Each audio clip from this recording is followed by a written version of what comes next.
Which quarterback do you believe will thrive under their new head coach? The whole Zimmer-Cousins thing, though, I didn't even realize, though, James. No. It's news to me. Yeah.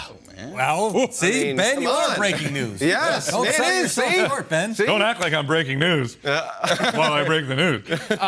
I'm going to go with a quarterback that has to thrive this season. I'm going to go with a guy that needs to make Trevor a Lawrence. massive step. And guys, let's talk about the Jacksonville Jaguars. Yeah, there we go. Yes, thank you. Let's stay on brand for the entire show. No, I'm going to go with Tua Tagovailoa. This is an extremely, extremely important season for this quarterback. I mean, there used to be, guys, remember the chants. Let's tank for Tua. Yeah. I mean, this was a slam dunk prospect at Alabama. And what we've seen is, this is a team that can win football games, but this isn't a team that hasn't gotten over the hump. And if the quarterback plays better and Mike McDaniel comes in and finds ways to make him successful, this is on both of them, but this is really on the shoulders of Tua Tagovailoa. Because if, obviously, Mike, this doesn't work, Mike McDaniel will be with a new quarterback, potentially, in the future. He's not going anywhere right now, you don't think. So this is really a situation that I look at with new head coach and quarterback, one where this is a system that you've seen find success no matter who the quarterback is, if it's done correctly. It's one where you can find easy solutions, Emrob, right? Where you can find open receivers, where the system makes you play better. So that falls on Mike McDaniel, but at the same time, I think in terms of the pressure of a quarterback with their new head coach, this might be the one with the most on it. I like what you did there. You tweaked the question. You spun it a little. Yeah. You didn't go will. You said needs to, right? Yes. So it doesn't have That's to. key. You say, Yes. I never said it was going to. Yes. I said it had to. You're a veteran of these Look at types you of guys. jobs.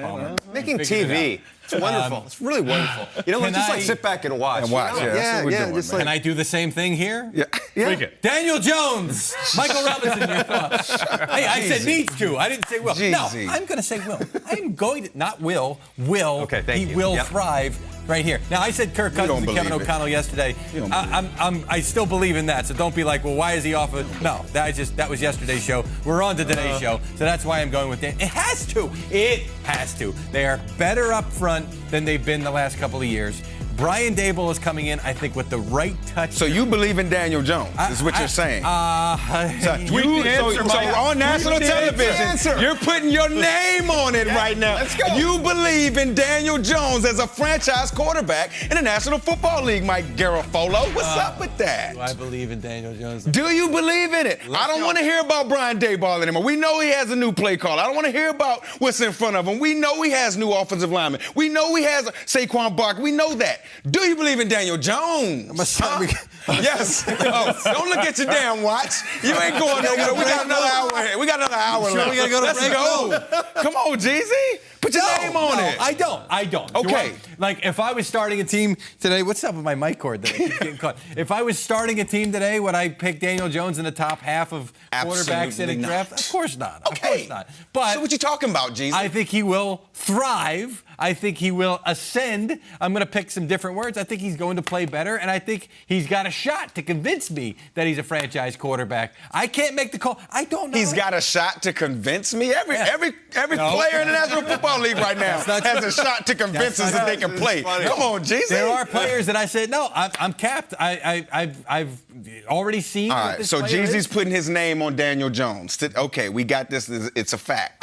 You support Daniel Jones. You think Stamp he's the I believe- franchise guy. Okay, I'm going to phrase it the best way I possibly Okay. can. I believe that Daniel Jones, under Brian Daboll and with a better offensive line and a better situation this year, is going to cement his status as the Giants starter in 2023. That's what I think he's going to do this year. I think that is thriving, okay? In 23. I'm not going to say he's the guy at 26. I'm not there yet. But we can have this conversation after 22. But I believe that this year he's going to play himself into being the starting quarterback. They declined his fifth-year option. Because they could tag him on the back end if they have to make that decision for not much more. That's and why you think they- Tyrod Taylor is going to be the quarterback of the Oh, yeah, Jeezy don't know what the hell he's talking about. Tyrod Taylor be playing by week 9. It's all good, but it's all good, though. I got you, Jeezy. You put your What does that name mean on you it. got me? I got you, That just because you means- put your name that on just it. means that you beat me up. But I still like you.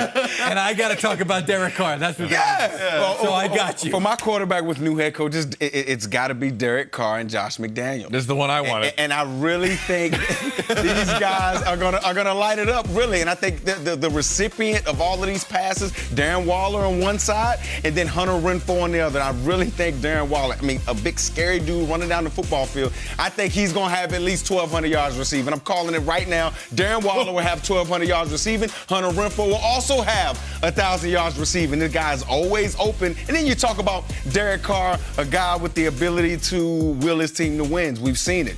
We've seen him put his team on his back when the team has lost the game in late game situations, and he's moved the ball right down the field and won. So I think this is the quarterback that's going to have the most success with a new head coach. James, I see you raising your hand. I just have a question. What's up? To acknowledge. What's up?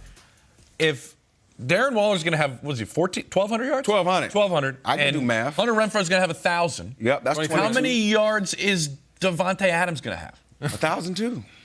1,002 yards. Yep. Very specific. Yep. So I got 3,000-yard receivers. Last night, Absolutely. David Carr and I were texting because David Carr he said something on Total Access that got completely spun out of proportion. That he was saying that the Giants were going to go after Jimmy Garoppolo. That was not what he was saying. He was. It's a long story. Yeah. But I texted him. He goes, "People are crazy." The question was posed to me about who might go. Whatever. He goes, "Danny Jones for president. He's going to win MVP if Derek doesn't." So David Carr has got my back. He's legitimately got me. Both of y'all are crazy, and I love you. I love you. Candidates for MVP. I love you. go. Daniel Jones ain't winning no MVP. Hey, Are you kidding me? okay. Did you say that on He's national television? joking. Oh, he was joking. I thought you was for Listen, real. my quarterback and head coach combo that I think is going to thrive is going to be Tyrod Taylor and Brian Dable. There you go. Here is why. No, I'm kidding. I believe that it is Russell Wilson and Nathaniel Hackett. Nathaniel Hackett got the respect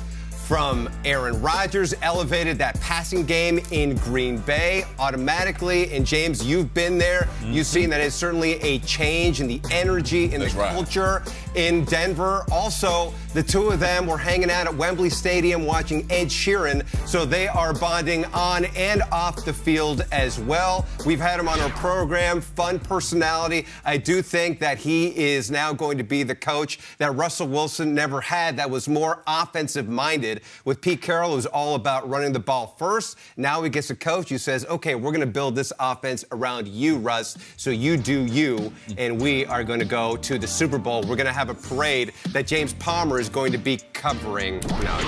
I host the parade every